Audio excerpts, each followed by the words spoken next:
Alors, je vais. Bonjour tout le monde.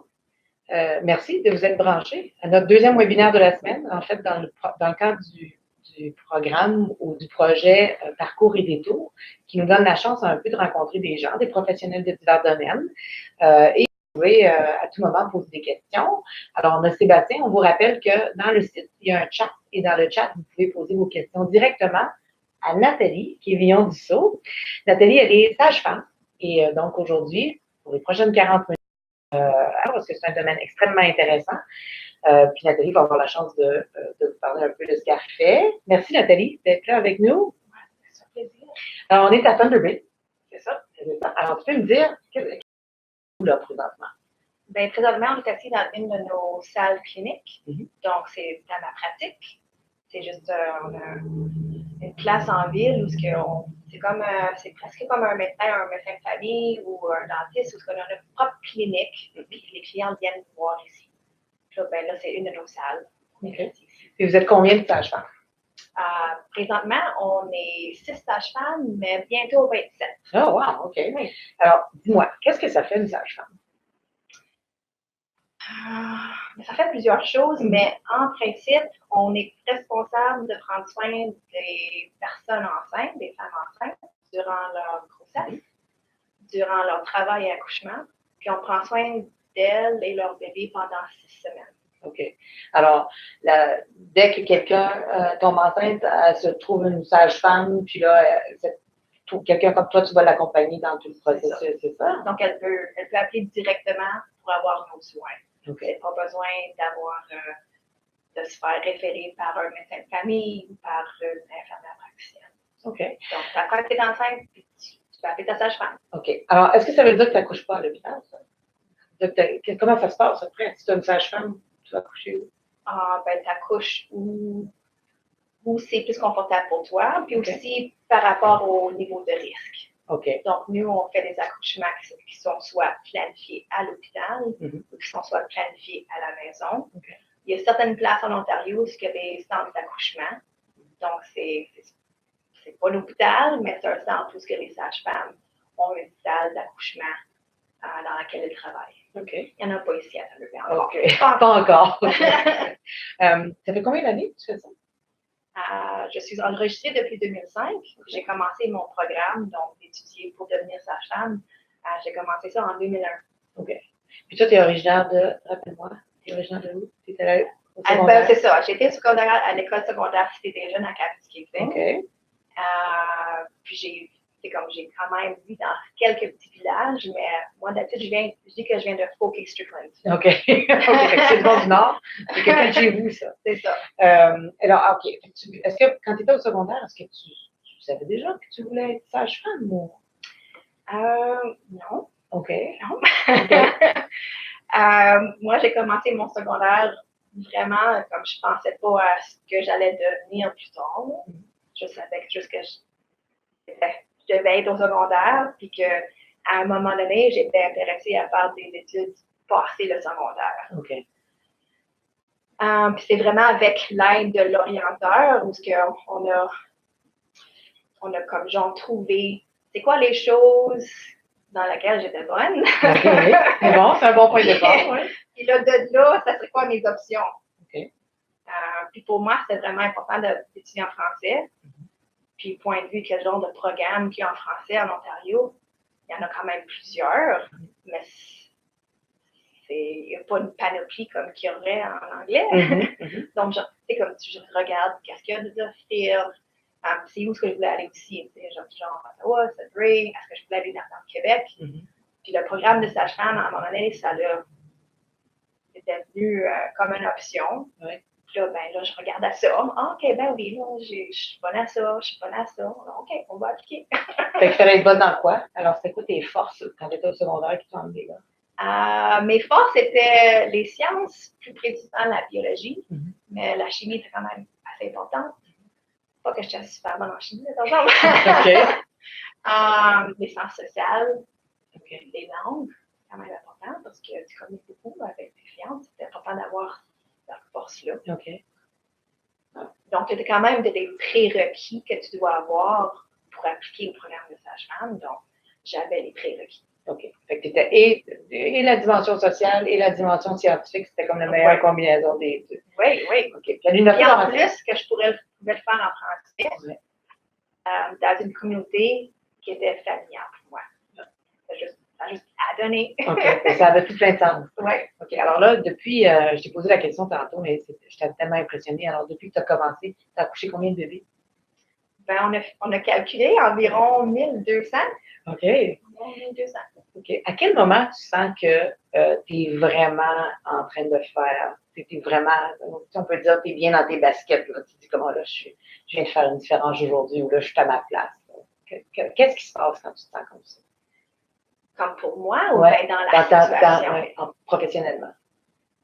Ben, je pense que c'est la raison pourquoi je fais ce que je fais. C'est que quand j'ai une cliente qui soit verbalement, elle me dit merci ou bien comme je suis vraiment contente que tu es là, on a eu un bel appointement, ben là, tu sais que tu as fait une belle job là. Ouais. Mais des fois, c'est des choses qui sont non verbales. Tu sais que cette cliente-là, après l'appointement, tu la vois plus calme, tu as répondu à ses questions, tu l'as aidé durant un moment difficile. Puis tu le sens, ça. Ouais. C'est vraiment spécial. C'est un moment important, là. Je veux dire, c'est probablement la chose la plus importante qui va se passer dans une vie de femme ou dans une vie de couple que d'avoir un enfant. Fait que le rôle que tu viens jouer, comment tu vois l'importance de ça ou comment tu fais pour supporter ça, toi, dans ton rôle? Ben, tu le fais le mieux que tu peux, mais c'est aussi de le comprendre. C'est de le comprendre que les choses que tu dis puis les choses que tu fais vont avoir un réel impact pour cette personne-là. Donc, une fois que tu le comprends, ça, tu peux le respecter puis essayer de l'appliquer le mieux que tu peux. C'est beau. C'est beau. Est-ce qu'on a des questions, Sébastien? Est-ce qu'il y en a qui ont des questions? Une question. Oui. Pourquoi sage-femme plutôt qu'infirmière? Ou qu'un autre domaine, en fait, de la santé? Ben, vraiment bonne question. Pour moi, c'était vraiment parce que c'est intéressant. Vraiment, là. Tu sais, comme quand moi, j'ai fait de la recherche, qu'est-ce que je pouvais faire? Quand j'ai commencé par la recherche sur sage-femme, je me suis dit, ben, c'est vraiment fun, ça. C'est vraiment intéressant. Puis aussi, je suis une personne qui aime ça avoir des challenges, vraiment. Puis je me souviens quand que j'ai commencé à parler du fait que j'étais peut-être intéressée à devenir sage-femme, il y avait du monde qui me disait, ben là, t'es un peu jeune, c'est vraiment difficile à être, c'est comme se faire accepter dans le programme de sage-femme. Puis là, ben, pour moi, c'était comme un lighter là, pour dire, bon, là, on va voir. On va te montrer. On va te montrer. Voir, désolé tout le monde, un petit bris Internet. On est à Thunderbird, mais c'est pas à cause de ça. La technologie, c'est ça. La technologie, c'est la technologie. Alors, merci d'être de retour avec nous. Fait qu'on continue. Nathalie est en train de nous expliquer un petit peu quelles sont les différentes procédures ou les actions, les gestes que tu poses avec une cliente. Et là, j'aimerais ça que tu me racontes. Alors là, tu as raconté tout ce qui se fait ici au bureau surtout. Puis ensuite, parle-moi de comment ça se passe quand on arrive le moment là, de l'accouchement. Alors, qu'est-ce qui se passe? Comment ça se passe, ça? Je vais prendre un exemple peut-être général, mais évidemment, chaque personne a son propre histoire de comment ça se passe. Mais disons qu'on fait un travail spontané. Donc, c'est une cliente qui va en travail par elle-même à terme. Donc, on va avoir discuté avec elle. Donc, c'est quand le bon temps d'appeler la sage-femme. Puisqu'il y a un travail qui est préparatoire. Puis ensuite, il y a un travail qui est considéré un peu plus actif, qui va être plus proche de l'accouchement. Puis explique-moi juste le travail, qu'est-ce que ça veut dire? Oui. Donc, quand c'est le commencement de contraction, puis le travail préparatif, c'est quand les contractions ne sont pas nécessairement aussi fortes qu'ils vont devenir, ne sont pas nécessairement de façon rythmique, puis ils font un peu de changement sur le col de l'utérus, mais pas assez qu'on s'attend que le bébé va être né bientôt. OK. Tandis que le travail actif, c'est quand que les contractions sont bien établies, sont fortes, sont présentes de façon rythmique chaque 2 à 5 minutes, puis ils durent au moins 1 minute. Donc, quand tu es rendu là, on sait que le col de l'utérus devrait changer de façon un petit peu plus rapide, puis que dans les prochaines heures, donc on va s'attendre que ça va être maintenant le temps de pousser ou bien de délivrer le bébé. Donc, nous, genre, que ce soit un médecin, une sage-femme ou un obstétricien, on va accompagner nos femmes ou nos clientes une fois qu'ils vont être dans un travail actif. Sauf que monsieur et madame tout le monde à ces maisons ne savent pas nécessairement c'est quand est-ce que leur col sont en train de changer de façon travail qui est préparatoire ou travail actif. Donc, on parle donc à la cliente de, lorsque ces choses-là, donc, lorsque les contractions sont à chaque 5 minutes, qui durent 1 minute, qui sont fortes, s'il y a une rupture des membranes ou quoi que ce soit, là, tu nous appelles. Lorsque tu penses que tu es en bon travail. Puis là, de là, on a une première conversation, habituellement par téléphone. Puis parfois, moi, c'est comme avec l'expérience, tu peux soit dire que, c'est comme, it sounds good, ou bien comme, non, peut-être tu reposes-toi un peu plus. Puis là, de là, si la situation fait en sorte que, OK, on devrait aller voir et évaluer la cliente, là, on va faire ça. Donc, on fait ça soit chez elle, à cette patiente-là, ou bien on fait ça à l'hôpital. Peu importe où elle est plus confortable et peu importe où est-ce qu'elle planifie d'accoucher. C'est juste le premier assessment.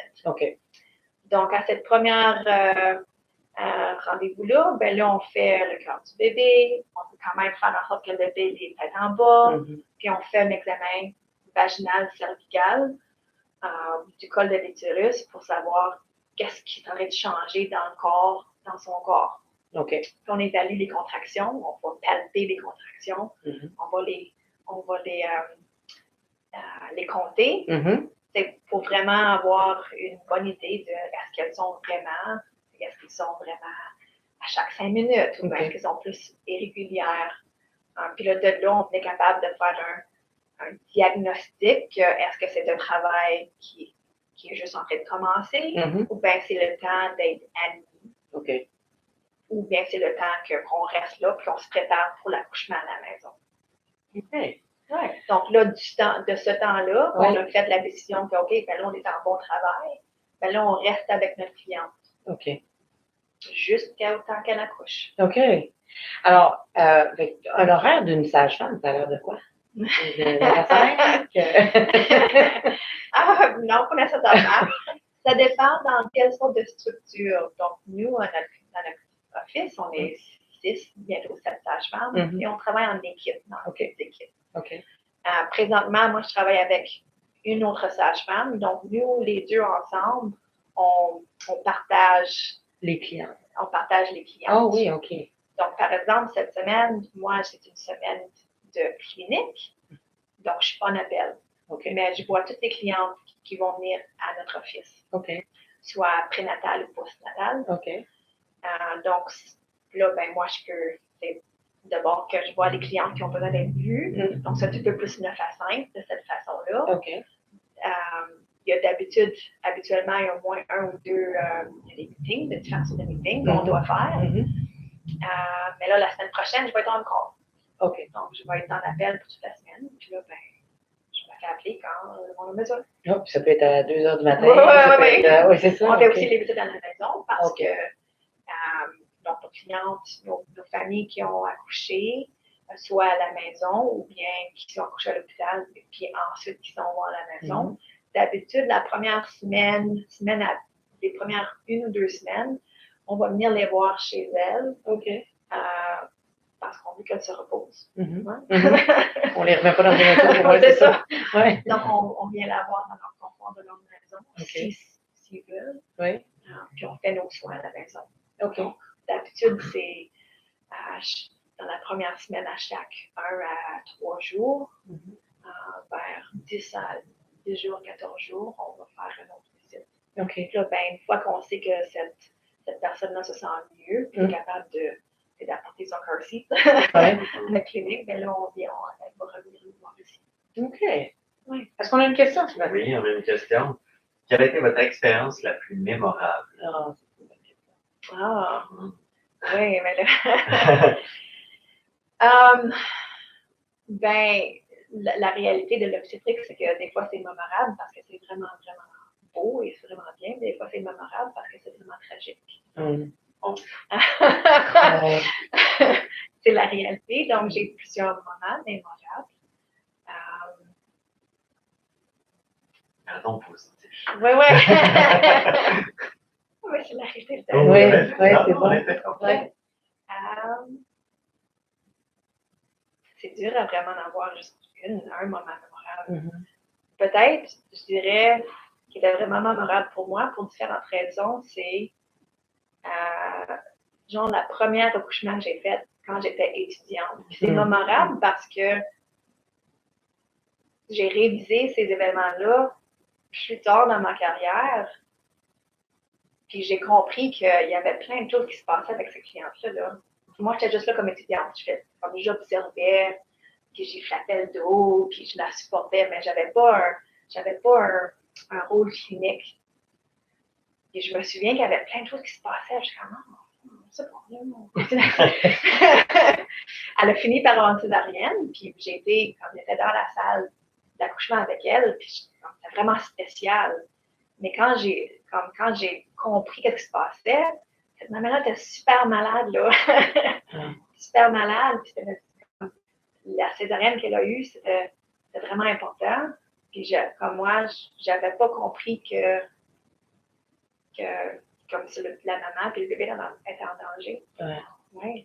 Et ça, c'est marquant. C'est marquant parce que du moment, puis je pense pour la cliente elle-même aussi, là, je pense pas qu'elle a compris ce qui se passait. Mais pour nous, c'est comme, le bébé est né, tout est beau.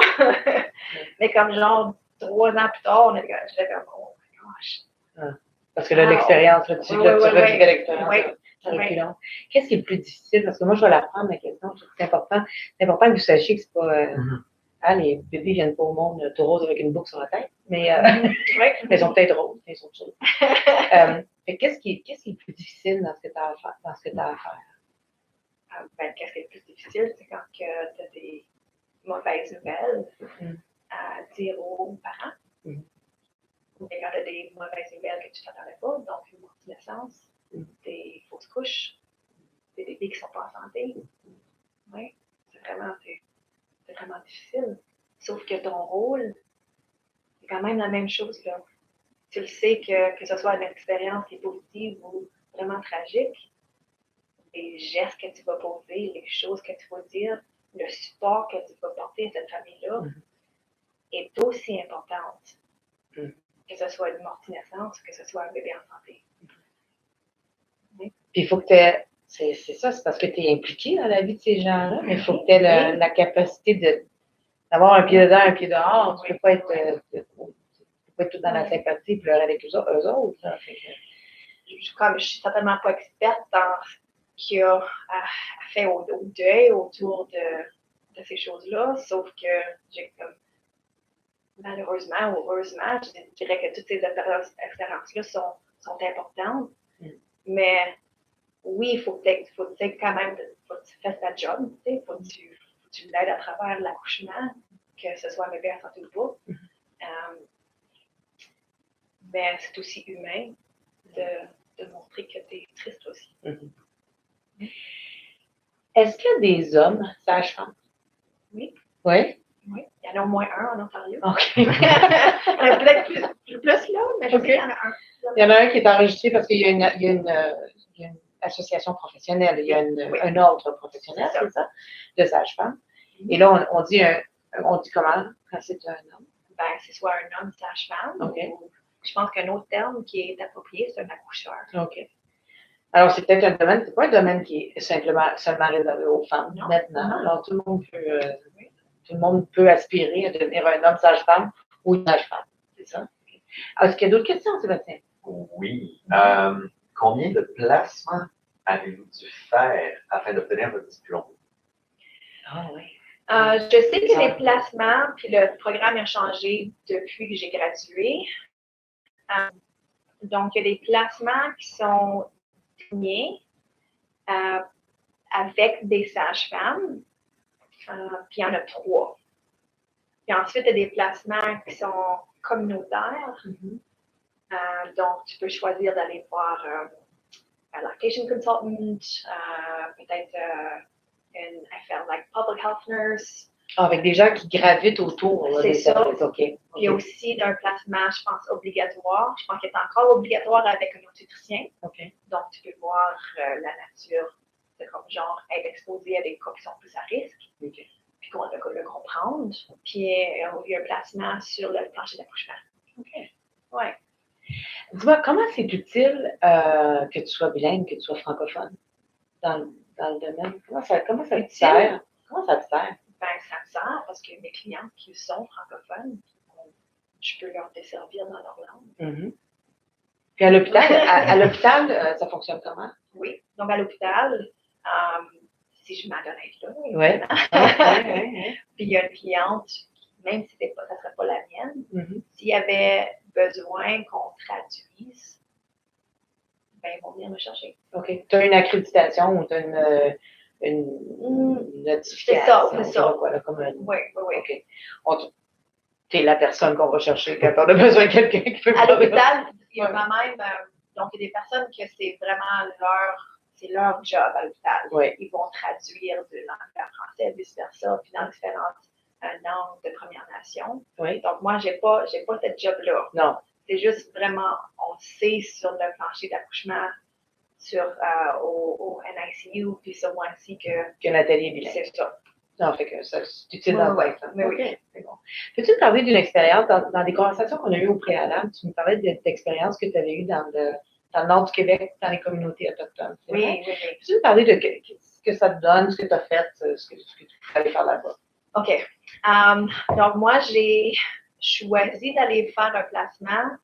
Donc, ça a commencé parce que pour garder ta licence de sage-femme, tu dois faire un certain montant d'accouchement hors de l'hôpital. OK. Puis, moi, j'ai travaillé à Kenora avant de travailler ici. Puis, on avait des accouchements à la maison, mais ce n'était pas assez pour satisfaire aux critères que je devais faire. Donc, j'ai décidé d'aller travailler dans le Grand Nord du Québec parce que c'est pas considéré un hôpital, parce qu'il n'y a pas de chirurgie. Donc, moi, j'ai dû faire un placement là, juste pour vraiment satisfaire à ces critères-là. Puis, ça a vraiment changé ma perspective, puis la manière que je vois ma job aller travailler là. Parce que tout d'un coup, quand il faut vraiment que tu utilises tes connaissances et tes habiletés à son plein potentiel, parce que c'est juste toi. Il n'y a pas de médecin, il n'y a pas de technicien. C'est juste toi qui cette cliente-là. OK.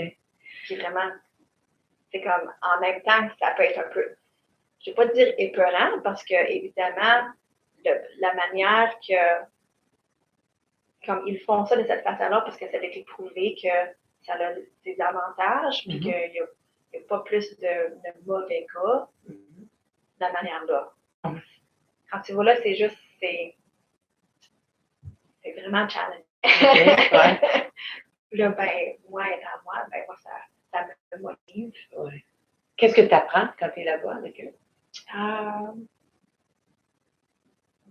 apprends évidemment un peu de leur culture, la manière qu'ils interagissent, puis juste la manière qu'ils perçoivent l'accouchement puis la grossesse. Je dirais que c'est vraiment facilement intégré dans leur culture. Tu sais, une femme enceinte, c'est vraiment important. Je ne dis pas que c'est important, là. Non. Mais c'est comme, ça n'a pas c'est vraiment une partie normale de leur vie. Ouais. Donc, accoucher, c'est la même chose. Oui, c'était vraiment important, mais est juste en train d'accoucher. C'est bon, c'est intégré, c'est pas comme étant quelque chose d'exceptionnel, étrange, bizarre. C'est ça. C'est pas comme, c'est pas au risque, c'est juste, ça fait juste partie de leur vie. OK, wow. Ouais. Est-ce qu'on a des questions encore? Oui. Oui, vas-y. En fait, on a 2 questions. Donc, il y en a une qu'on reste un peu dans le domaine de l'expérience ou du travail. Donc, que faites-vous lorsqu'il y a des complications pendant un accouchement? Oui. Si vous êtes sur le... Parfait. Donc, je vais peut-être en parler de 2 façons. Donc, qu'est-ce qui arrive si je suis à l'hôpital avec ma cliente, il y a des complications, puis qu'est-ce qui arrive si je suis à la maison, il y a des complications. Je vais peut-être choisir une complication, juste comme exemple, parce qu'il y a plusieurs genres de complications qui peuvent arriver. Un exemple. Donc, des complications. Donc, disons qu'on parle d'un cœur, on écoute le battement de cœur, puis on s'aperçoit que c'est pas normal. Donc, soit à l'hôpital ou à la maison, pour le client qui est à bas risque, on écoute le cœur du fœtal avec on appelle ça un Doppler. On écoute à chaque 15 minutes pendant environ 1 minute. Puis là, c'est soit que c'est à un niveau qui est normal ou pas normal. Si là, tu es à la maison, puis on écoute le cœur du fœtal, puis c'est pas normal, il y a genre différents stages de pas normal.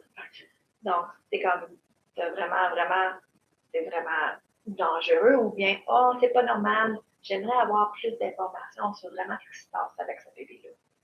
Donc, si on est à la maison, on transfère à l'hôpital, puis on met une machine autour du bedon, de la bedaine. Puis là, on écoute de façon constamment, ou de façon continue, le cœur du bébé. Puis là, dans la demi-heure ou l'heure qui passe, là, on peut vraiment avoir ce que c'est écrit sur un petit papier, là. On voit le cœur du bébé. Donc là, on peut avoir une idée de est-ce que c'est atypique ou est-ce que c'est pas normal, mais c'est pas vraiment, il n'y a pas vraiment une césarienne encore, là, tu sais. Donc, on regarde, we watch closely. Puis la même chose, ça sera à l'hôpital. Donc, si on écoute quelque chose avec notre Doppler, c'est pas normal,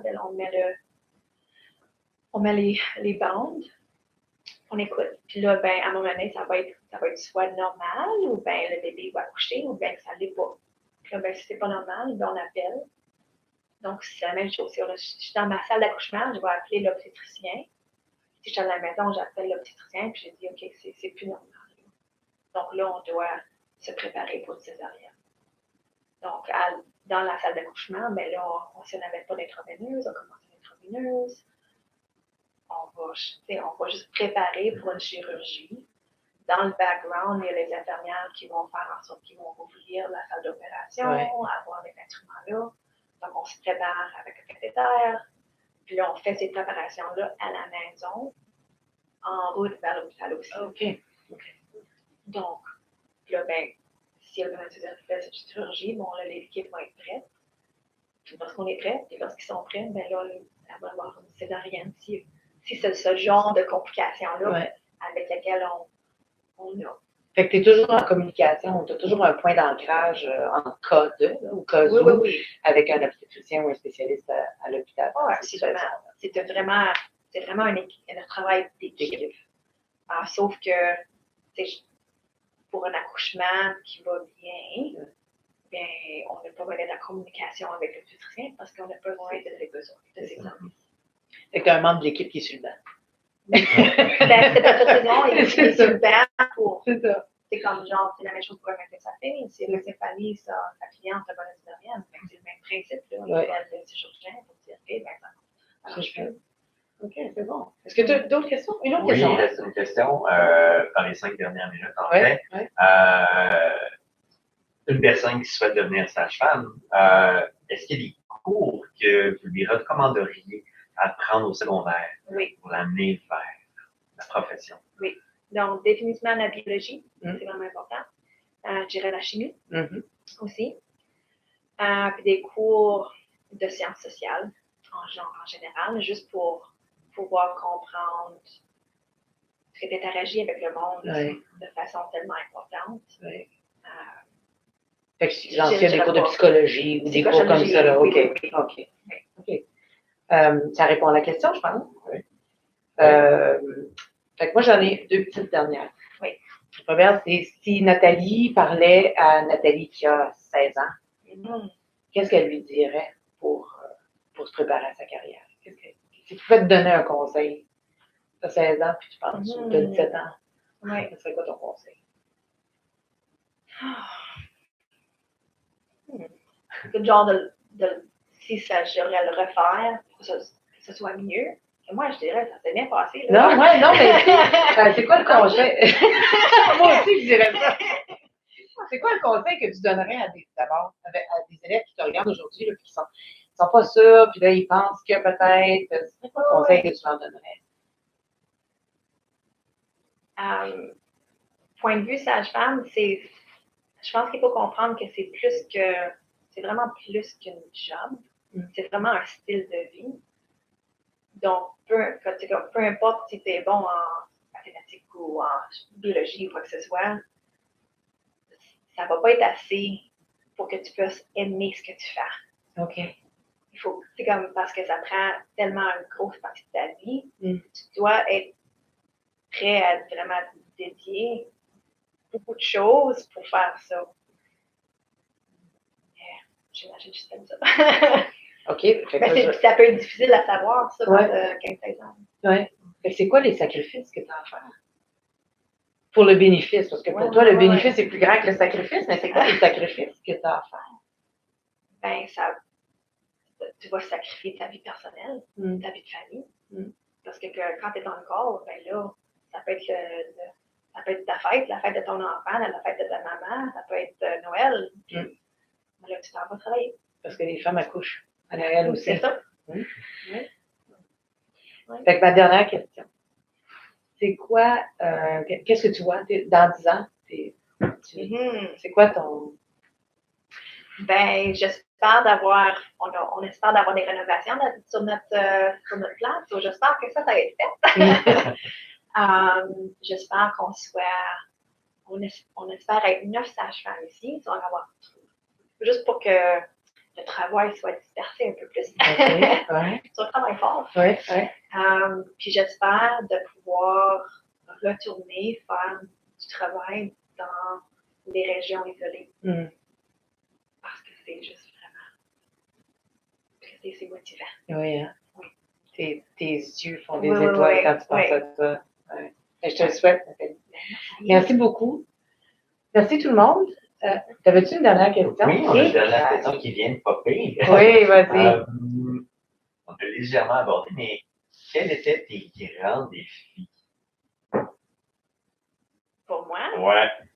OK. Ça va peut-être être un peu, je ne sais pas pour minimiser l'intensité du programme de sage-femme, mais pour moi, le plus grand défi, c'était d'être bonne en anglais. Parce que moi, j'ai fait mes études en français. Oui. Puis oui, Non, les études sont en français. À l'université ou à l'université?